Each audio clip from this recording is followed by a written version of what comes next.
Sabi ko naman sa iyo, kahit ako, ito na din yung ginagamit ko sa mga kliyente ko. Mapapansin nyo yan, ito yung mga nandyan sa Yellow Basket. Diyan na rin ako nag-check out yung iba sa mga kliyente ko. Kasi mababa nga lang yung presyo pero kayang sumabay nga doon sa mga quality na nabibili natin sa mall. Kasi nagustuhan ko dito, yung kanyang pinaka-stand ay bakal na rin. Tapos meron na nga din siyang tornilyo para hindi umiikot, hindi na out of balance yung ating Christmas tree. Kaya pag inilagay natin ito dito, talaga namang ang ganda nga ng kanyang magiging outcome kasi nga malago na nga rin yung kanyang pinaka-branches. Spread out muna natin yan.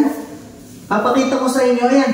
Ang kagandang pa dito, yung wire niya, mabilis lang siyang spread out. Hindi kayo mahirapang magbuklat. O PVC na nga rin, kung mapapansin nyo, ang dami na nga sa bawat layer, ang dami na nga ng pinaka-bakal dyan or yung wire. Tutwist lang natin yan or i-bend lang natin siya ng maayos para makita natin kung gaano kakapal. 8 feet nga itong ganitong klase ng Christmas tree, yung i-decor ko ngayon dito sa kliyente. Kung gusto nyo rin ng ganitong quality ng Christmas tree, i-check out nyo na lang yan sa Yellow Basket. Ang hirap makahanap ng 8 feet kasi kadalasan 5 feet hanggang 7 feet lang. Pero pag nag-check ka dyan sa Yellow Basket, available tong 8 feet na ganitong klase ng Christmas tree. Kung gusto nyo, katamtaman lang sa level ng inyong ceiling, ayan, marirecommend ko to 8 feet available dyan sa Yellow Basket. Check out na!